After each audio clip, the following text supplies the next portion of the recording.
Hello everyone, कैसे हैं आप सभी। हम ज्योग्राफी का पीवाईक्यूज ट्रेंड एनालिसिस देख रहे हैं यूनिट वाइज। तो सबसे पहले हमने प्रीवियस सेशन में पेपर फर्स्ट की सेकंड यूनिट रिसर्च मेथोडोलॉजी का ट्रेंड एनालिसिस कल किया था हमने। उसमें बेसिकली हमने सिलेबस को पहले रीड आउट किया था, सिलेबस का नेचर समझा था, और उसके बाद में जो 2016 में एग्ज़ाम हुआ था रिसर्च मेथोडोलॉजी का, यानी ज्योग्राफी का सॉरी, उसमें जो सेकंड यूनिट रिसर्च मेथोडोलॉजी है उसमें से क्वेश्चन का पैटर्न समझा था हमने कि सिलेबस के कौन से टॉपिक से क्वेश्चन पुटअप हुए हैं और क्वेश्चन का नेचर क्या है। तो आज के इस सेकंड पार्ट में हम 2021 में जो असिस्टेंट प्रोफेसर का एग्ज़ाम हुआ था ज्योग्राफी का, तो उसमें रिसर्च मेथोडोलॉजी से जो क्वेश्चन पुटअप हुए थे उनका नेचर क्या है यह देखेंगे। तो आज के इस सेशन में हम दो तीन चीज़ों के बारे में डिटेल से डिस्कस करेंगे। सबसे पहले हम, चूँकि सिलेबस हमने कल डिस्कस कर लिया है डिटेल से, तो आज हम सिलेबस को वापस डिस्कस नहीं करेंगे। तो सबसे पहले हम जो नंबर ऑफ़ क्वेश्चन है वो आपके 15 है, तो इन क्वेश्चन को एक बार डिटेल से डिस्कस करेंगे प्रत्येक क्वेश्चन को। और क्वेश्चन को डिस्कस करने के बाद में, यानी क्वेश्चन का नेचर समझने और डिस्कस करने के बाद में, हम दो तीन चीज़ों पर एक बार थोड़ा डिटेल से डिस्कस करेंगे।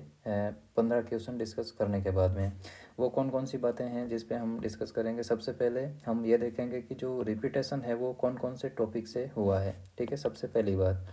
दूसरी चीज़ हम ये देखेंगे कि कौन से ऐसे टॉपिक थे जिनसे 2016 में क्वेश्चन बन गए हैं, लेकिन जो रिमेनिंग टॉपिक थे यानी नए टॉपिक थे वहाँ से क्वेश्चन बने हैं, ठीक है। तो दूसरी चीज़ हम जो न्यू क्वेश्चन बने हैं उनको देखेंगे।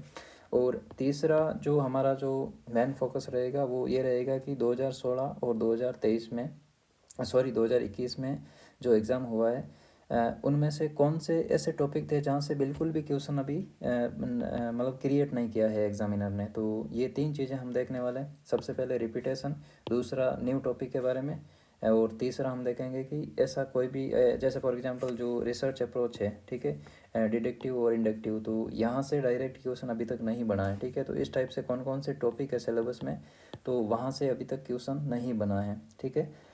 तो ये तीन चीज़ें हम डिटेल से डिस्कस करेंगे, ठीक है। तो सबसे पहले हम एक बार क्वेश्चन डिस्कस करते हैं। टोटल जो नंबर ऑफ़ क्वेश्चन है वो 15 है, ठीक है। तो सबसे पहले आपका जो 96 नंबर, यानी जो पेपर का सीरियल नंबर है, उसके अकॉर्डिंग हम डिस्कस करेंगे।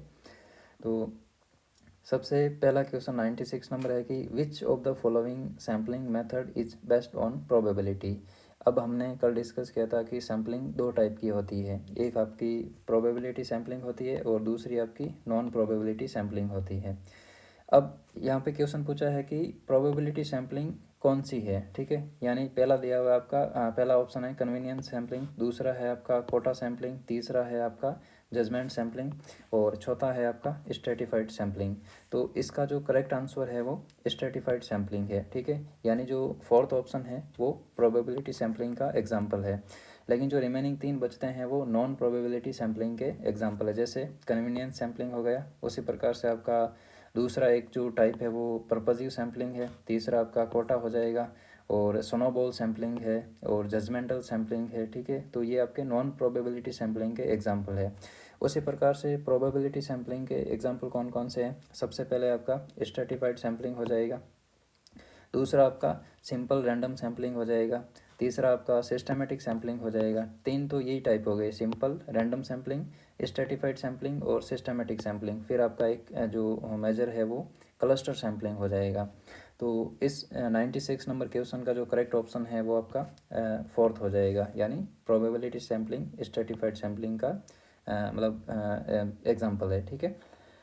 नेक्स्ट आपका 97 नंबर क्वेश्चन है कि a researcher is interested in studying the prospect of a particular product in an rural area, what tool should be prefer for study. यानी एक अनुसंधान करता है, वो किसी ग्रामीण क्षेत्र में जाता है और वो किसी एक पर्टिकुलर उत्पाद के बारे में, उनकी उत्पाद की संभावना हो, यानी फॉर एग्जांपल ये एक ग्रामीण एरिया है और उसमें कोई पर्टिकुलर उत्पाद, जैसे फॉर एग्जांपल हम टूथपेस्ट की बात कर लेते हैं सिंपल, तो टूथपेस्ट की इस ग्रामीण एरिया में कितनी संभावना है इसके बारे में वो अध्ययन करने के लिए इच्छुक है, ठीक है, वो इसका अध्ययन करना चाहता है। तो जो निम्न चार ऑप्शन दिए हुए हैं उनमें से कौन सा टूल, वो कौन सा उपकरण यूज करेगा, ठीक है। जैसे फॉर एग्जांपल पहला आपका रेटिंग स्केल हो गया, दूसरा आपका इंटरव्यू हो गया, तीसरा क्वेश्चनरीज हो गया और चौथा आपका शेड्यूल हो गया। अब देखिए रेटिंग स्केल में क्या होता है, रेटिंग स्केल में जैसे हम फॉर एग्जांपल ऑनलाइन मोड में शॉपिंग करते हैं और प्रोडक्ट हमें डिलीवर्ड होने के बाद में वो हमसे रेटिंग मांगता है, ठीक है, आउट ऑफ 10 या आउट ऑफ 5, ठीक है। तो हम क्या करते हैं, उनको वापस फीडबैक देते हैं, ठीक है। तो ये ऑनलाइन सिस्टम है, ठीक है। ऑनलाइन ऑफलाइन भी हो सकता है और ऑनलाइन भी हो सकता है, ठीक है। तो रेटिंग स्केल में हम फीडबैक देते हैं वापस, ठीक है। तो पहला आंसर होगा नहीं इसका। दूसरा है इंटरव्यू, ठीक है। अब दूसरा इंटरव्यू है, इसमें इंटरव्यू में क्या है कि हम फेस टू फेस किसी एक पर्टिकुलर व्यक्ति के बारे में उसके माइंड जो उनका जो थॉट प्रोसेस है उसको जानने की कोशिश करते हैं किसी पर्टिकुलर टॉपिक के बारे में, ठीक है। तो यहाँ पे पर्टिकुलर एक रूरल एरिया की बात हो रही है, तो ये भी होगा नहीं। तीसरा आपका क्वेश्चनरीज है और चौथा आपका शेड्यूल है। अब क्वेश्चनरीज और शेड्यूल में बेसिक डिफरेंस क्या होता है कि क्वेश्चनरीज में क्या होता है कि एक जैसे फॉर एग्जांपल टूथपेस्ट है, तो टूथपेस्ट के बारे में 10-15 क्वेश्चन पूछेगा, ठीक है। यहाँ पे 10-15 क्वेश्चन पूछेगा और आगे क्वेश्चन का या तो यस नो में जवाब पूछेगा या आपका कोई जैसे फॉर एग्जांपल या तो यस नो में पूछ लेगा या आपका रिटर्न में पूछ लेगा, ठीक है। तो इस टाइप से जो रिसर्चर है वो क्या करेगा, उस प्रोडक्ट का उस रूरल एरिया में अच्छे से स्टडी कर पाएगा कि उसकी संभावना कितनी है, यानी कितने जो इंडिविजुअल्स है उस रूरल एरिया में जो उस प्रोडक्ट को यूज करना चाहते हैं या उनको अवेयरनेस नहीं है, इसलिए वो आगे यदि उनके अवेयर में आएगी ये चीज़ तो वो उनको यूज करेंगे, ठीक है। अब शेड्यूल में क्या होता है, शेड्यूल एक इंटरव्यू टाइप की चीज़ होती है जिसमें क्या होता है कि जो रिसर्चर है वो फेस टू फेस क्वेश्चन करता है, ठीक है। अब क्वेश्चनरीज में क्या होता है कि यदि जो फीडबैक देने वाला है या जो जिससे हम क्वेश्चन पूछते हैं, ठीक है, वो यदि पढ़ा लिखा है तो ही उस क्वेश्चन का मतलब वो एक जस्टिफाई कर सकता है, आंसर दे सकता है, ठीक है, रिटर्न में। लेकिन शेड्यूल में क्या होता है कि यदि आदमी लिटरेट हो या इलिटरेट हो उससे कोई फ़र्क नहीं पड़ता है, जो जो सैम्पलिंग सिस्टम है वो कंटिन्यूसली चलता रहता है, यानी बाधित नहीं होता है, ठीक है। जबकि क्वेश्चनरीज फॉर्मेट में जो सैम्पलिंग होती है उसमें क्या बोलते हैं एजुकेशनल जो स्टेटस है उससे ये प्रभावित रहता है, यानी एजुकेशन एक बाधा है इसमें क्वेश्चनरीज में। तो इसमें आपका 97 में जो करेक्ट ऑप्शन है वो आपका क्वेश्चनरीज यानी प्रश्नावली हो जाएगा, ठीक है। नेक्स्ट क्वेश्चन है आपका 98, which is the main objective of research. अब ये क्वेश्चन आपका रिपीट हुआ है। अब यहाँ पे देखो हमने 97 नंबर क्वेश्चन अभी डिस्कस किया है, तो इसमें जो पिछले जो 2016 का पेपर हुआ था उसमें इंटरव्यू के बारे में क्वेश्चन पूछा था, ठीक है, मतलब उसका आंसर इंटरव्यू था। लेकिन मैंने कल बताया था आपको कि हो सकता है 2021 में आपका क्वेश्चनरी से रिलेटेड मतलब क्वेश्चन पूछ ले आपसे, ठीक है। तो अब बचा कौन सा है, शेड्यूल बचा है नेक्स्ट ईयर, ठीक है। तो हो सकता है कि जो अपकमिंग एग्जाम है उसमें अनुसूची यानी शेड्यूल से क्वेश्चन आपसे पूछ सकता है, हायर पॉसिबिलिटी है। नेक्स्ट आपका 98 नंबर क्वेश्चन रिपीट हुआ है, जो रिसर्च है उसके ऑब्जेक्टिव के बारे में पूछा है कि रिसर्च का मेन ऑब्जेक्टिव क्या है। तो पहला है आपका टू रिव्यू द लिटरेचर यानी साहित्य की समीक्षा करना, to summarise what is already known यानी पहले जो ज्ञात है उसका सारांश करना, और थर्ड ऑप्शन है आपका to get an academic degree, और फोर्थ वन है टू डिस्कवर न्यू फैक्ट्स और to make fresh interpretation of non fact यानी जो नए तथ्यों की खोज करना, और जो ज्ञात है यानी पहले जो फाइंडिंग है कंक्लूजन है उसके उन तथ्यों में उनकी जो ताज़ा व्याख्या है वो करना है। यानी फॉर एग्जांपल कोई जो फाइंडिंग है, कोई रिसर्च है वो 5 साल पहले पब्लिश हुआ था, ठीक है। तो उस रिसर्च के पर्टिकुलर रिसर्च के बारे में नए फैक्ट पता करना, और जो रिसर्च 5 साल पहले हो चुका है उस रिसर्च की प्रेजेंट टाइम के अनुकूल उसकी व्याख्या करना, ठीक है। तो आपका जो फोर्थ ऑप्शन है वो आपका करेक्ट हो जाएगा, यानी जो मेन ऑब्जेक्टिव है रिसर्च का क्या करना, न्यू फैक्ट को डिस्कवर करना, और जो इंटरप्रिटेशन करना, फ्रेश इंटरप्रिटेशन करना यानी ताज़ा व्याख्या करना जो ऑलरेडी नोन है उसके बारे में, ठीक है। नेक्स्ट आपका 99 नंबर क्वेश्चन है, sampling error decrease with the ये पूछा है कि नमूने लेने में गलती निम्न में से किसके साथ में घटती जाती है। यानी हम सैम्पलिंग करते हैं यानी नमूने लेते हैं, तो उसमें गलती निम्न में से किसके साथ में घटती जाती है, या तो सैम्पलिंग में या तो जो गलती है एरर है या तो डिक्रीज होगा या आपका इंक्रीज होगा, दो ही ऑप्शन होते हैं। तो यहाँ पे पूछा डिक्रीज का कि सैम्पलिंग एरर डिक्रीज कौन सी सिचुएशन में होगा। पहला है नमूने के आकार में कमी कर देते हैं, ठीक है, यानी डिक्रीज इन सैंपल साइज यानी साइज यदि या तो घटा दो या साइज को बढ़ा दो। प्रोसेस ऑफ रेंडमाइजेशन, ठीक है, यादृच्छिकरण की प्रक्रिया, और तीसरा चौथा है आपका विश्लेषण की प्रक्रिया यानी प्रोसेस ऑफ एनालिसिस। तो इसका आपका जो 99 का जो करेक्ट ऑप्शन होगा वो आपका सेकंड हो जाएगा, यानी सैम्पलिंग साइज को इंक्रीज कर देंगे तो जो एरर है उसकी पॉसिबिलिटी कम हो जाएगी। ठीक है, तो बेसिक डिफरेंस मतलब जो बेसिक सेंस है इस क्वेश्चन का यही है कि सैम्पलिंग की साइज को बढ़ाओ, आप सैम्पलिंग बड़े लार्ज स्केल पे लो तो वहाँ पे एरर की पॉसिबिलिटी मिनिमम रहेगी, यानी उसकी एरर की पॉसिबिलिटी डिक्रीज हो जाएगी। ठीक है, नेक्स्ट आपका 100 नंबर क्वेश्चन है कि research ethics does not include, यानी शोध नैतिकता किसे शामिल नहीं करती है। अब देखो, ईमानदारी, नैतिकता और ईमानदारी दोनों एक दूसरे के अनुपूरक है, यानी एक दूसरे के सिमिलर है। उसी प्रकार से जो ऑब्जेक्टिविटी है यानी वस्तुनिष्ठता है वो भी नैतिकता का एक पैमाना है। न्यायनिष्ठता यानी इंटीग्रिटी, ऑब्जेक्टिविटी और हॉनेस्टी, ये क्या है, एथिक्स के तीन मान सकते हैं कंपोनेंट है। लेकिन सब्जेक्टिविटी क्या है, ये एथिक्स के अगेंस्ट है, यानी व्यक्तिपरकता यानी इंडिविजुअलिटी नहीं आनी चाहिए किसी भी टॉपिक पे। ठीक है, जो हम की जो मैं की भावना है ना वो नहीं आनी चाहिए। ठीक है, तो आपकी हॉनेस्टी होनी चाहिए, रिसर्च एथिक्स का एक कंपोनेंट है।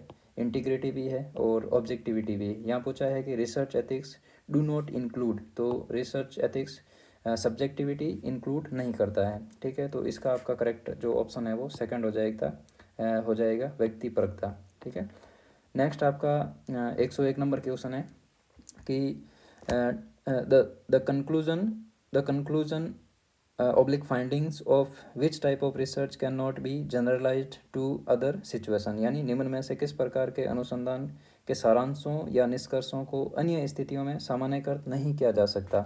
तो इसका आपका करेक्ट आंसर हो जाएगा, पहला ऑप्शन बोल रहा है कि प्योर साइंस रिसर्च यानी शुद्ध विज्ञान अनुसंधान, दूसरा है वर्णनात्मक अनुसंधान डिस्क्रिप्टिव रिसर्च, तीसरा आपका हो जाएगा प्रायोगिक अनुसंधान एक्सपेरिमेंटल रिसर्च, और फोर्थ नंबर है कारणात्मक तुलनात्मक अनुसंधान यानी कैजुअल कंपैरेटिव रिसर्च। तो इसका आपका करेक्ट जो ऑप्शन होगा वो डिस्क्रिप्टिव रिसर्च हो जाएगा, यानी ये रिसर्च का एक टाइप है। ठीक है, तो वर्णनात्मक रिसर्च में क्या नहीं होगा, निम्नलिखित में से किस प्रकार के अनुसंधान के सारांश निष्कर्षों को अन्य स्थिति में सामान्यीकृत नहीं किया जा सकता, यानी जनरलाइजेशन नहीं किया जा सकता, वो है आपका वर्णनात्मक अनुसंधान। ठीक है, इसका करेक्ट आंसर सेकंड वन हो जाएगा। नेक्स्ट है आपका which among the following is not A consideration in selecting a research problem, यानी शोध समस्या का चयन करते हैं हम क्या करते हैं, किसी रिसर्च के किसी पर्टिकुलर टॉपिक के बारे में हम रिसर्च करना चाहते हैं तो जो रिसर्च के 7 स्टेप है, 7 जो प्रक्रियाएं हैं रिसर्च की, उसमें सबसे पहली प्रक्रिया है शोध समस्या का पता लगाना। ठीक है, finding the problem of solution, finding the problem of research. ठीक है, तो इसमें क्या है कि शोध समस्या के चयन में निम्न में से किसको दृष्टिगत नहीं रखा जाता। ठीक है, consideration in selecting research problem. ठीक है, तो इसमें पहला ऑप्शन है आपका इंटरेस्ट, दूसरा है आपका रेलिवेंस, थर्ड वन है एवेल्यूशन और फोर्थ वन है एथिकल इश्यू। तो इसमें आपका जो एवेल्यूशन है यानी मूल्यांकन है इसको दृष्टिगत नहीं रखा जाता है। अब रुचि, कोई भी पर्टिकुलर जो रिसर्चर है वो किसी टॉपिक के बारे में रिसर्च करना चाहता है तो उसका इंटरेस्ट होगा तो ही वो रिसर्च करेगा, तो पहला ऑप्शन करेक्ट है। रेलिवेंस यानी प्रासंगिकता है, यानी उस जो रिसर्चर है वो किसी टॉपिक को चूज करता है तो उस टॉपिक की प्रासंगिकता होनी चाहिए, यानी उसका स्कोप बड़ा होना चाहिए तभी वो उसको चूज करेगा।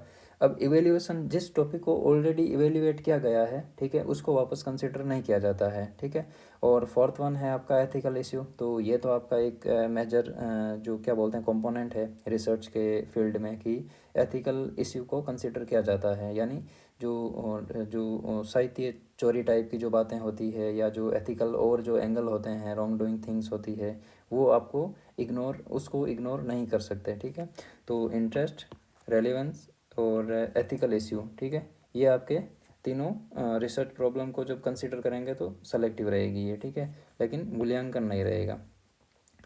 नेक्स्ट है आपका 103 number question, which among the following is not a method of primary data collection.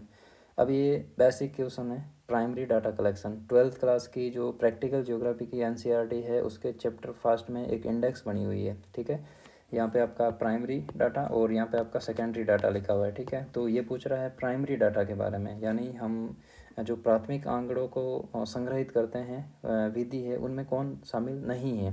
First one है ऑब्जर्वेशन, सेकंड वन है क्वेश्चनरीज, थर्ड वन है इंटरव्यू और फोर्थ वन है पर्सनल रिकॉर्ड और सेंसेस। तो इसमें आपका जो करेक्ट वन है वो पर्सनल रिकॉर्ड और सेंसस हो जाएगा। ये आपका सेकेंडरी डाटा है, यानी ऑलरेडी इनके बारे में किसी पर्टिकुलर किसी इंडिविजुअल ने क्या क्या रिसर्च किया है और उनको उनको कंक्लूजन के रूप में ड्रॉ कर लिया है, ठीक है। जबकि पर्यवेक्षण यानी अवलोकन करेंगे, प्रश्नावली और साक्षात्कार करेंगे तो हमें कुछ नया डाटा मिलेगा जो हम पहली बार सुन रहे हैं, ठीक है, पहली बार हमें प्राप्त हो रहा है, ठीक है, वो है प्राइमरी डाटा।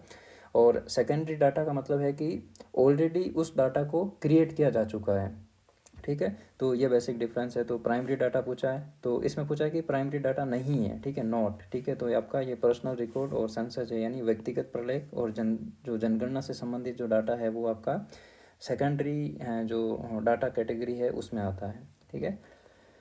नेक्स्ट है आपका what is the name of conceptual framework in which the research is carried out, यानी उस सैद्धांतिक ढांचे का नाम क्या है जिसके अंतर्गत शोध संचालित किया जाता है। यानी हम जिस जो फॉर्मेट में शोध करते हैं, जिस फ्रेमवर्क में शोध करते हैं, उसका जो एक ब्रॉड टर्म है उसके बारे में पूछ रहा है। तो आपका फर्स्ट हो जाएगा रिसर्च हाइपोथेसिस, सेकंड ऑप्शन है सिनॉप्सिस ऑफ रिसर्च, और थर्ड वन है रिसर्च पैराडाइम, और फोर्थ वन है रिसर्च डिज़ाइन। अब यदि सिलेबस को हम डिटेल से स्टडी करते हैं तो रिसर्च डिज़ाइन नाम से एक टॉपिक दे रखा है सिलेबस में हमारे, ठीक है। ये आपका सिलेबस में एक टॉपिक दे रखा है रिसर्च डिज़ाइन करके। तो इस 104 नंबर क्वेश्चन का करेक्ट ऑप्शन फोर्थ होगा, ठीक है, रिसर्च डिज़ाइन। अब रिसर्च हाइपोथेसिस क्या होती है? ये परिकल्पना होती है, ठीक है, उसको हम जस्टिफाई करते हैं। और शोध का संक्षिप्त प्रस्ताव, अब ये पे संक्षिप्त यहाँ पे बोला है कि ढांचा, सैद्धांतिक ढांचा जिस पर फ्रेमवर्क कौन सा जो कॉन्सेप्चुअल फ्रेमवर्क है रिसर्च का, जिसको हम रिसर्च करने वाले हैं, ठीक है, उसका एक खाका तैयार करने वाला, जो खाका बोलते हैं ना हम, जो हिंदी वर्ड है, ठीक है, तो उस टाइप की ये बात कर रहा है। तो डिज़ाइन यानी सबसे पहले हम क्या करेंगे, जो 7-8 स्टेप है रिसर्च के उसको फॉलो करेंगे। तो सबसे पहले हम रिसर्च जो प्रॉब्लम है उसको फाइंड करेंगे, उसके बाद में दूसरा तीसरा ऐसे करके लिटरेचर रिव्यू है, डाटा कलेक्शन है, फिर हम एंड में हम कंक्लूजन ड्रॉ करेंगे, ठीक है। तो ये जो पूरी प्रक्रिया है वो रिसर्च पूरी प्रक्रिया है, उसमें हर एक का अपना एक स्थान होता है और एक दूसरे से लिंक होता है, ठीक है। तो ये सारी चीज़ें रिसर्च डिज़ाइन के अंडर में आती है, ठीक है, ना कि हाइपोथेसिस या सिनॉप्सिस या पैराडाइम में, ठीक है। तो इसका 104 का करेक्ट ऑप्शन 4 हो जाएगा, शोध अभिशील, ठीक है। ठीक है, नेक्स्ट क्वेश्चन है आपका 105 नंबर क्वेश्चन है कि which of the following is not A data collection method, यानी निम्न में से कौन सा आंकड़े संकलित करने का तरीका या विधि नहीं है। पहला आपका रिसर्च क्वेश्चन, दूसरा ऑप्शन है अनस्ट्रक्चर्ड इंटरव्यू, थर्ड वन है आपका पोस्टल सर्वे क्वेश्चनरीज, और फोर्थ वन है शेड्यूल। यानी फर्स्ट ऑप्शन बोल रहा है रिसर्च क्वेश्चन, यानी शोध पर्सन, एक रिसर्चर है, वो किसी पर्टिकुलर टॉपिक के बारे में रिसर्च करना चाहता है। तो वो क्या करेगा, अपने क्वेश्चन ड्रॉ करेगा कि मुझे इन इन मतलब जो मैंने टॉपिक चूज किया है उसके बारे में मेरे जो क्वेश्चन सॉल्व करने हैं, वो एक लिस्ट बनाएगा कि मुझे इस टॉपिक के बारे में इस पर्टिकुलर क्वेश्चन को सॉल्व करना है। तो वो एक लिस्ट तैयार करेगा क्वेश्चन की, ठीक है, शोध पर्सन की, कि मुझे इन इन क्वेश्चन पर रिसर्च करना है, ठीक है। तो यहाँ पे बोला है कि डाटा कलेक्शन का मेथड नहीं है। तो ये तो एक रिसर्चर की खुद की पर्सनल जो ओपिनियन है उसको इंगित करता है, ठीक है। लेकिन जो अनस्ट्रक्चर्ड इंटरव्यू है, यानी हम असंरचित साक्षात्कार, सॉरी जो हिंदी में प्रोनाउंस है उसमें थोड़ी मिस्टेक हो रही है। तो अनस्ट्रक्चर्ड इंटरव्यू है, ये एक डाटा कलेक्शन का मेथड है। यानी फाइनली हम इंटरव्यू पे फोकस करते हैं, हम इंटरव्यू लेते हैं तो हम क्या करते हैं, नई चीज़ों के बारे में पता करते हैं, न्यू डाटा को हम कलेक्ट करते हैं। फिर आपका पोस्टल सर्वे क्वेश्चनरीज, अब फॉर एग्जांपल हम एक फैमिली है, जैसे पोस्टल सर्वे क्वेश्चनरीज में क्या होता है कि डाक के द्वारा डाटा को प्राप्त किया जाता है। जैसे फॉर एग्जांपल 1000 व्यक्तियों के घर पे एक पोस्टल सैंपल भेजा है, ठीक है। उसमें क्या है कि एक फॉर्मेट डिसाइड किया हुआ है, उसमें सबसे पहले जो फैमिली में मेंबर, जैसे फॉर एग्जांपल 5 ऑप्शन दे रखे हैं यहाँ पे, ठीक है। तो 5 ऑप्शन दे रखे हैं, तो सबसे पहले नाम दे रखा है यहाँ पे पर्टिकुलर, जैसे जो फादर है, मदर है और उनके बच्चों के नाम में, ठीक है। उसके बाद में उनकी एज के बारे में, ठीक है, कि भाई उनकी एज क्या है सभी की। उसके बाद में उनके सेक्स के बारे में, उनके जो जेंडर के बारे में पता करना है, ठीक है, मेल है या फीमेल है। उसके बाद में उनकी एजुकेशनल क्वालिफिकेशन के बारे में कि कहाँ तक पढ़ाई की है, ठीक है। उसके बाद में जो करंट उनका जो वर्किंग कंडीशन है, ठीक है, जो सॉरी वर्किंग का जो नेचर है उनका, कोई बिजनेस करता है, कोई एजुकेशन को भी परस्यू कर रहा है, या कोई पॉलिटिक्स में है, तो उनका जो वर्किंग कल्चर है उनके बारे में पूछ रहा है। तो ये क्या कर रहा है, 1000 जो फैमिलीज है उनके डाटा कलेक्ट करने की कोशिश कर रहा है। तो पोस्टल सर्वे क्वेश्चनरीज भी एक टाइप का डाटा कलेक्शन मेथड है, और शेड्यूल तो है ही, ठीक है, अनुसूची डाटा कलेक्शन का मेथड है, ठीक है। तो साक्षात्कार, प्रश्नावली और अनुसूची, ये क्या है, ये अभी हमने एक क्वेश्चन डिस्कस किया था एनसीईआरटी के संबंध में, हमने बोला था कि ये क्वेश्चन एनसीईआरटी का है, ठीक है, प्राइमरी डाटा कलेक्शन, ठीक है। तो इसमें देखो ये आपको अनुसूची मिल जाएगा, ठीक है, अनुसूची नहीं मिलेगा, सॉरी, ठीक है। अब यहाँ पे देखो इंटरव्यू की बात हो रही है, साक्षात्कार की, उसी प्रकार से प्रश्नावली यानी जो क्वेश्चनरीज है उसकी बात कर रहा है यहाँ पे, और अनुसूची ये आपका एक अलग टॉपिक हो जाएगा, ठीक है। तो ये कहीं ना कहीं दोनों लिंक है, एक दूसरे से सिमिलर है, ठीक है। यहाँ पे पूछा है प्राइमरी डाटा का, और यहाँ पे पूछा है कि डाटा कलेक्शन मेथड नहीं है, ठीक है। तो यहाँ पे रिसर्च क्वेश्चनरीज है वो डाटा कलेक्शन का मेथड नहीं है आपका, ठीक है, 100%। तो इसका करेक्ट ऑप्शन 1 हो जाएगा, ठीक है। नेक्स्ट आपका जो इम्पोर्टेंट क्वेश्चन है 106 नंबर क्वेश्चन, इसमें क्या है कि a research report is a brief of, यानी एक रिसर्च की रिपोर्ट होती है, शोध की रिपोर्ट होती है, वो किसका प्रस्तुतिकरण करती है, ठीक है। तो इसमें फर्स्ट ऑप्शन है शोध प्रक्रिया का, शोध पर्सन का, आंकड़ों के संग्रहण का और आंकड़ों के संपादन का, यानी research process, research problem, data collection और डाटा एडिटिंग का। तो अब एक रिपोर्ट होती है रिसर्च की, वो क्या करती है, रिसर्च के प्रोसेस को ड्रॉ करती है, यानी कौन कौन से स्टेप कब फॉलो करने हैं और उनका क्या जस्टिफिकेशन होगा, ठीक है। तो सबसे पहले रिसर्च प्रोसेस, तो इसका जो करेक्ट वन है, यानी जो a research report is a brief of research process, ठीक है। तो इसका करेक्ट ऑप्शन 1 हो जाएगा। रिसर्च प्रॉब्लम इसका पार्ट है, डाटा कलेक्शन भी इसका पार्ट है, और डाटा एडिटिंग भी इसका पार्ट है, ठीक है। तो ये नेचर समझ में आ रहा बिल्कुल, जो हमने रिसर्च की मीनिंग पढ़ी थी, रिसर्च का जो स्टेप पढ़ा था, रिसर्च के टाइप पढ़े थे, जो फर्स्ट जो सिलेबस का फर्स्ट टॉपिक है meaning, type and significance of research, ठीक है, वहाँ से ये क्वेश्चन पुटअप हुआ है। तो ये आपका फर्स्ट वन इसका करेक्ट ऑप्शन हो जाएगा। यानी एक शोध प्रक्रिया है, शोध प्रक्रिया क्या है कि हम जो 7 स्टेप है रिसर्च के उनको फॉलो करेंगे। तो जो रिसर्च प्रॉब्लम है वो उन 7 स्टेप में से एक है, डाटा कलेक्शन है वो भी उन 7 स्टेप में से एक है, और डाटा एडिटिंग ये भी उन 7 स्टेप में से एक है। तो आपका जो रिसर्च प्रोसेस है इसका करेक्ट ऑप्शन हो जाएगा आंसर। नेक्स्ट आपका which sampling techniques is used in population is not homogeneous. अब ये क्वेश्चन रिपीट हुआ है, 2016 में जो क्वेश्चन पूछा था सेम क्वेश्चन डिटो रिपीट हुआ है, as it is question repeat हुआ, थोड़ी लैंग्वेज चेंज की है क्वेश्चन की, ठीक है। तो वहाँ पे भी ये क्वेश्चन पूछा था कि यदि किसी एरिया की पॉपुलेशन होमोजेनियस नहीं है, यानी पॉपुलेशन में समरूपता नहीं है, तो ये किस प्रकार की सैम्पलिंग कहलाएगी, तो ये आपकी स्ट्रेटिफाइड सैम्पलिंग कहलाएगी, ठीक है। रैंडम, पर्पजिव और जजमेंटल सैम्पलिंग नहीं है, ये आपकी स्ट्रेटिफाइड सैम्पलिंग है। तो स्ट्रेटिफाइड सैम्पलिंग में क्या होता है कि जैसे फॉर एग्जांपल यहाँ पे 100 व्यक्तियों का एक ग्रुप है, 100 इंडिविजुअल्स रहते हैं इस ग्रुप में। अब 100 इंडिविजुअल्स हैं तो उनकी जैसे फॉर एग्जांपल हम 100 इंडिविजुअल्स को 10 ग्रुप में डिवाइड करते हैं, यानी प्रत्येक ग्रुप में 10 व्यक्ति होंगे, ठीक है।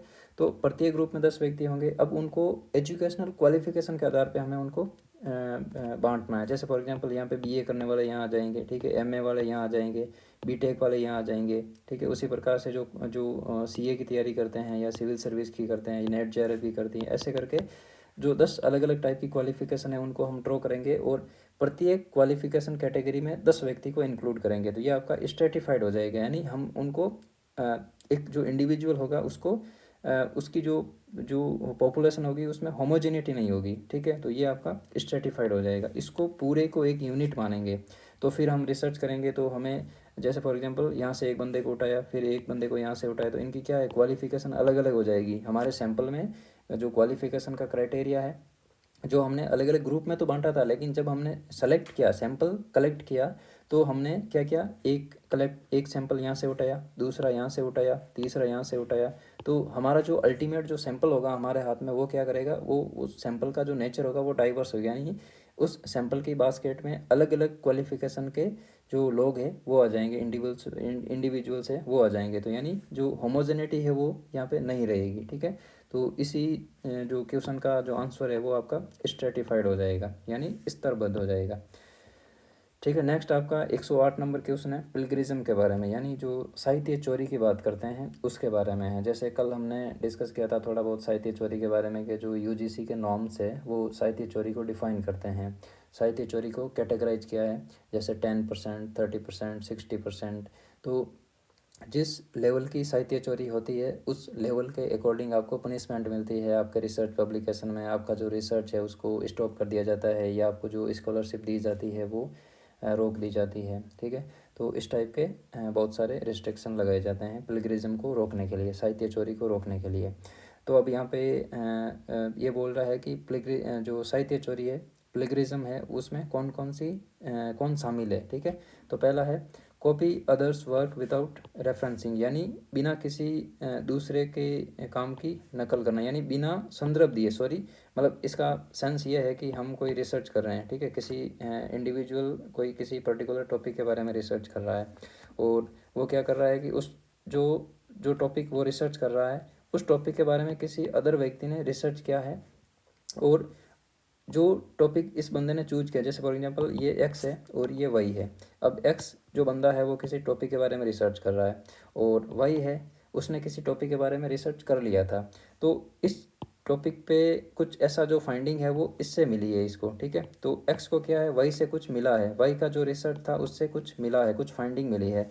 तो ये वाई एक्स क्या करेगा, ये न्यू डाटा दर्शाने के चक्कर में क्या करेगा, जो वाई का जो टाइटल था ना उसको इसमें रेफरेंस नहीं करेगा। ठीक है, जो भी इस वाई वाली जो फाइंडिंग है वो इसको अपने क्या बोलते हैं उसको, रिसर्च पेपर में यदि इंक्लूड करेगा ना, तो यदि उसका रेफरेंस नहीं देगा वाई का, तो ये क्या है, साहित्य चोरी का एक टाइप है। उसी प्रकार से copy on one's own work, यानी अपने स्वयं के काम की नकल करना। अब नकल या तो खुद के काम की करो या फिर किसी दूसरे काम की करो, नकल नकल होती है। ठीक है, तो यह भी आपका साहित्य चोरी में इंक्लूड होता है। हमारा जो कभी कभी माइंड एग्जाम हॉल में इस टाइप से वर्क करता है कि अपना स्वयं का काम है, हमने खुद ने रिसर्च किया था, तो ये साहित्य चोरी में थोड़ी ना आएगा। ठीक है, तो हम क्या करते हैं, हमारे स्वयं का काम की भी नकल करते हैं। यहाँ पे ये वर्ड है ना, नकल, ठीक है, इसकी वजह से ये प्लेगरिज्म की कैटेगरी में आ जाता है। ठीक है, तो ये हो जाएगा, ये भी करेक्ट है, ए भी करेक्ट है, बी भी करेक्ट है। स्वयं के नाम से किसी दूसरे के काम को प्रकाशित करवाना, ये तो सीधी सीधी साहित्य चोरी है, यानी किसी अदर व्यक्ति ने रिसर्च किया था, उस रिसर्च को हम अपने नाम से पब्लिश कर देते हैं। ठीक है, तो आपका ये भी ऑप्शन इसमें करेक्ट हो जाएगा। और republication of one's work in another journals, यानी दूसरे पत्र पत्रिकाओं में अपने पूर्व में प्रकाशित काम का पुनः प्रकाशन करवाना। ठीक है, तो ये भी आपका साहित्य चोरी में आएगा। तो प्लेगरिज्म की कैटेगरी में ये चारों ऑप्शन करेक्ट हैं। ठीक है, तो आपका बी जो ऑप्शन है वो करेक्ट हो जाएगा। नेक्स्ट आपका क्वेश्चन है 109 नंबर क्वेश्चन है कि which one of the following is not a reference citing style. अब मैंने कल आपको थोड़ा सिलेबस के बारे में एक्सप्लेन किया था, तो वहाँ पे मैंने एक गलती की थी, उसको मैं सुधार कर रहा हूँ, उसके लिए सॉरी। तो वहाँ पे मैंने जो साइटिंग ऑफ रेफरेंसिंग है, जो आपका टॉपिक है साइटिंग ऑफ रेफरेंसेस, ठीक है, लास्ट टॉपिक है सिलेबस का, वहाँ पे मैंने ऐसा बोल दिया था कि कुछ कोड वर्ड होते हैं। ठीक है, जैसे फॉर एग्जांपल IBID, ठीक है, उस टाइप का कोड वर्ड होता है। ठीक है, वो क्या है, वो वो कोड वर्ड इंटरप्रिटेशन है। ठीक है, जबकि मैंने साइटिंग ऑफ रेफरेंस का एग्जांपल जो APA MLA जो सिकागो जो शैली है, ठीक है, जो स्टाइल है, उसके संदर्भ में नहीं दिया। ठीक है, तो उसको मैं करेक्ट कर रहा हूँ, उसके लिए सॉरी अगेन। तो यहाँ पे क्वेश्चन पूछा है कि which one of the following is not a references citing style. अब ये क्वेश्चन बहुत इंपॉर्टेंट है। 2016 में इस टाइप का क्वेश्चन नहीं बना था। ठीक है, लेकिन 2021 में इस टाइप का क्वेश्चन बना है। ठीक है, 2021 में ये क्वेश्चन पूछा गया है। ठीक है, तो अब यहाँ पे पूछा है कि निम्न में से कौन सी संदर्भ उद्धरण शैली नहीं है। अब ये APA MLA टेली है, APA है, MLA है, हार्वर्ड नहीं है, और शिकागो है। ठीक है, तो ये क्या है, अब यहाँ पे जो रेफरेंसिंग साइटिंग जो स्टाइल है, इसका मतलब क्या है कि कोई पर्सन है वो रिसर्च कर रहा है और एक रिसर्च पेपर पब्लिश कर रहा है। ठीक है, तो अब रिसर्च पेपर पब्लिश कर रहा है, तो उस पर्सन का जो रिसर्च पेपर है उसका नाम और कौन से ईयर में उसने प्रकाशित किया था, और उसका जो टाइटल है, यानी कौन सी मैगजीन में या कौन से पत्र में पत्रिका में उस रिसर्च को पब्लिश किया था। तो इसका एक कोड वर्ड होता है कि पब्लिशर का नाम, पब्लिशर ने कौन से ईयर में उसको पब्लिश किया था, टाइटल का नाम क्या है, उस पत्रिका का नाम क्या है जिस पे उस रिसर्च पेपर को पब्लिश किया था। तो ये डिटेल होती है, ये इन्फॉर्मेशन होती है, ये एक सीक्वेंस में होती है। ठीक है, जैसे APA स्टाइल होती है, उसमें सबसे पहले जो पब्लिशर होता है उसका नाम आता है, उसके बाद में ईयर ऑफ पब्लिकेशन आता है, उसके बाद में टाइटल का नाम आता है। ठीक है, तो रेफरेंसिंग शैली होती है। ठीक है, तो पहली बात तो ये है कि इनकी सीक्वेंस जो रेफरेंसिंग स्टाइल है वो पता होनी चाहिए, ठीक है, कि जो पब्लिशर का नेम है, उसके बाद में ईयर ऑफ पब्लिकेशन है, उसके बाद में टाइटल नेम है, उसके बाद में आपका जो पत्रिका है, जो मैगज़ीन है, कौन से मैगज़ीन में प्रकाशित हुई थी उसका नाम है आपका, ठीक है। तो ये आपका कोड वर्ड होता है, ठीक है। एपीए में इस टाइप की होती है। एमएलए में हो सकता है अलग आ जाए, जैसे पब्लिशर का नाम, ठीक है। उसी प्रकार अब पब्लिशर का नाम भी दो टाइप से रेफरेंस किया जाता है। जैसे फॉर एग्जांपल किसी पब्लिशर का नाम है आर के मिश्रा, ठीक है। तो पहले क्या मिश्रा आएगा, मिश्रा के बाद में आर के आएगा, ठीक है। जैसे फॉर एग्जांपल यहाँ पे मिश्रा और बाद में आर के आएगा, ठीक है। उसके बाद में ईयर ऑफ पब्लिकेशन जैसे 2015 आ गया, और उस आर के मिश्रा का जो पब्लिकेशन जो रिसर्च का टॉपिक था वो आ जाएगा, टाइटल आ जाएगा, फिर वो कौन से पत्रिका में, जैसे फॉर एग्जांपल इंडिया टुडे में पब्लिश हुआ है तो यहाँ पे इंडिया टुडे का नाम आ जाएगा, ठीक है। फिर वहाँ पे आगे पेज नंबर वगैरह वो चीज़ें आएंगी, ठीक है। तो ये एपीए स्टाइल की शैली है। हो सकता है एमएलए स्टाइल की शैली है वो अलग हो जाए, ठीक है। जैसे आर के मिश्रा है तो उसका नाम में चेंजेस, या ईयर ऑफ पब्लिकेशन है वो पीछे आ जाएगा वापस यहाँ पे, तो इस टाइप से है। और जो शिकागो रेफरेंसिंग साइटिंग स्टाइल है वो भी अलग होती है। तो अब हमें देखना क्या है, सबसे पहले हमें ये पता होना चाहिए कि एपीए, एमएलए और शिकागो ये तीन टाइप की रेफरेंसिंग स्टाइल होती है। अब सबसे पहले हमें ये माइंड में रखना है कि इस बार क्वेश्चन पूछा है सीधा सीधा कि not a reference citing style, तो हमें पता है कि हार्वर्ड किसी भी टाइप की रेफरेंसिंग स्टाइल नहीं है, ठीक है। लेकिन अब हमें 2024 में जो एग्ज़ाम होगा उसके पॉइंट ऑफ व्यू से सोचना है। तो सबसे पहले हमें इनकी फुल फॉर्म पता होनी चाहिए। जैसे एपीए की फुल फॉर्म है अमेरिकन साइकोलॉजिकल एसोसिएशन, ठीक है। एमएलए की फुल फॉर्म है मॉडर्न लैंग्वेज एसोसिएशन। उसी प्रकार से शिकागो जो शैली है उसका, शिकागो जो सिटी है, शिकागो में जो यूनिवर्सिटी है XYZ कोई भी है उसके नाम पे है ये, ठीक है। तो ये हो जाएगी। तो अब हमें ये चीज़ देखने के बाद में, जैसे अभी राजस्थान यूनिवर्सिटी में पेट का एग्ज़ाम हुआ था, तो राजस्थान यूनिवर्सिटी में पेट का एग्ज़ाम हुआ तो एपीए स्टाइल के बारे में 4 क्वेश्चन पूछे थे उस रिसर्च मेथोडोलॉजी में। तो सबसे पहले तो आपको आपका ये पूछा था कि जो एंड में जो एपीए जो रेफरेंसिंग स्टाइल होती है उसमें एंड में क्या लास्ट में क्या आएगा, ठीक है। लास्ट में पब्लिशर का नाम आएगा या ईयर ऑफ पब्लिकेशन आएगा, टाइटल ऑफ बुक आएगा, यानी इस टाइप से चीज़ पूछी थी। दूसरा क्वेश्चन स्टेटमेंट बेस्ड था। और तीसरा क्वेश्चन था कि जो एपीए स्टाइल है उसका प्रेजेंट टाइम है, रिसेंट में कौन सा एडिशन आया है, ठीक है। और फिर आपका फोर्थ क्वेश्चन पूछा था वो आपका ये इस टाइप के सीक्वेंस का पूछ लिया था, 4 ऑप्शन दे दिए थे। जैसे मिश्रा, आर के मिश्रा, फिर 2015 दे दिया, सेकंड ऑप्शन में 2015 तीसरे नंबर पे दे दिया, या फिर उल्टा सीधा कर दिया। तो इसमें एक जो करेक्ट एपीए स्टाइल है उसको पूछा था कि कौन सी करेक्ट एपीए स्टाइल है, ठीक है। इसी प्रकार से हमें दो तीन चीज़ें ध्यान में रखनी है। एक तो ये पता होना चाहिए कि कौन कौन सी है। दूसरी चीज़ हमें इनकी फुल फॉर्म ध्यान रखनी है। हो सकता है अगले एग्ज़ाम में, नेक्स्ट जो अपकमिंग एग्ज़ाम है उसमें एपीए की फुल फॉर्म पूछ ले, एमएलए की फुल फॉर्म पूछ ले, ठीक है। तो इस टाइप से दूसरी हमें जो रिसेंट एडिशन है उसके बारे में थोड़ा पता होना चाहिए। तो ये नॉर्मल जो सिंपल एक A4 साइज़ के टॉपिक में, मतलब पेज में ये सारे टॉपिक कवर हो जाएंगे। नेक्स्ट आपका 110 नंबर क्वेश्चन है, which one of the following is a technique of multivariate analysis. अब ये जो 2021 में क्वेश्चन बना है कि बहुचर विश्लेषण विधि कौन सी है इसमें से, ठीक है। तो इसमें आपका जो प्रिंसिपल कंपोनेंट है ये आपका मल्टीवेरिएंट एनालिसिस है, प्रिंसिपल कंपोनेंट, इसका आंसर आपका करेक्ट 1 हो जाएगा, ठीक है। तो ये थे 2021 में टोटल एक मतलब 15 क्वेश्चन पूछे गए थे, इनके बारे में हमने डिटेल से स्टडी किया था। अब हम 2016 और 2021 में जो सिलेबस में टॉपिक है उनका एक बार थोड़ा रिव्यू कर लेते हैं कि कौन से टॉपिक से क्वेश्चन रिपीट हुए हैं, कौन से जो न्यू टॉपिक थे वहाँ से क्वेश्चन बने हैं, और कौन से ऐसे टॉपिक है जो अभी अनछुए हैं, यानी वहाँ से क्वेश्चन अभी तक नहीं बने हैं, ठीक है। जैसे फॉर एग्जाम्पल पहला टॉपिक है आपका, ये जो पहला टॉपिक है आपका सिलेबस का, जो मीनिंग, टाइप और सिग्निफिकेंस, ठीक है, ये यूनिवर्सल है, इससे क्वेश्चन बनते हैं, दो तीन क्वेश्चन फिक्स से बनते हैं इससे। और सबसे पहले हम रिपीटेशन कौन सा हुआ वो देख लेते हैं। जैसे मीनिंग, टाइप और सिग्निफिकेंस ऑफ रिसर्च है, यहाँ से क्वेश्चन बने हैं, ठीक है, यानी 2016 और 2021 में दोनों में रिपीट हुए हैं, ठीक है। तो इनको थोड़ा अलग कर देते हैं इस टाइप से। नेक्स्ट आपका जो रिपीटेशन हुआ है वो आइडेंटिफिकेशन ऑफ प्रॉब्लम में हुआ है, ये आपका रिपीटेशन हुआ है वापस यहाँ पे, ठीक है। नेक्स्ट आपका डाटा कलेक्शन है, डाटा कलेक्शन के जो दो मेथड पढ़े थे हमने, ठीक है। क्वेश्चनरीज एक्चुअली में 2016 में इंटरव्यू के बारे में पूछा था और 2021 में क्वेश्चनरीज के बारे में क्वेश्चन पूछ लिया, तो डाटा कलेक्शन वाला भी रिपीट हो ही गया। नेक्स्ट जो रिपीटेशन हुआ है वो आपका सैम्पलिंग फंडामेंटल्स और सैम्पलिंग डिज़ाइन में हुआ है, ठीक है। अब आपको पता हो तो सैम्पलिंग में 2016 में भी लगभग 2 से 3 क्वेश्चन आए थे और 2021 में तो टोटल 3 क्वेश्चन आ गए। तो 3 क्वेश्चन तो इस टॉपिक से आ गए, 3 क्वेश्चन सैम्पलिंग से आ गए, ठीक है। अब यहाँ पे जो रिपोर्ट राइटिंग है, यहाँ से एक क्वेश्चन पुटअप हुआ है 2016 में और एक क्वेश्चन ही 2021 में आया आपका, ठीक है। तो ये आपके रिपीटेशन वाले टॉपिक हो गए।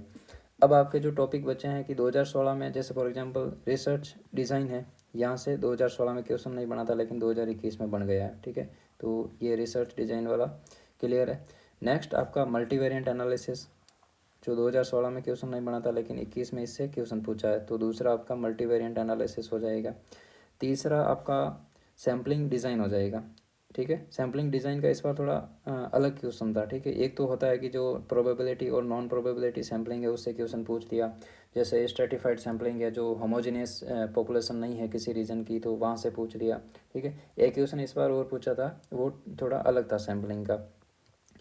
अब जो प्लेगरिज्म है, ठीक है, ये टॉपिक यहाँ से 2021 में क्वेश्चन बना था, रिसर्च एथिक्स से क्वेश्चन बना है और साइटिंग ऑफ रेफरेंस से क्वेश्चन बना है, ठीक है। तो यहाँ से क्वेश्चन जो ये जो कलर है, ठीक है, इसका मतलब है कि 2021 में यहाँ से नए क्वेश्चन बने हैं, ठीक है। और जो इस टाइप का जो इंक है इसका मतलब है कि क्वेश्चन रिपीट हुए हैं सेम टॉपिक से।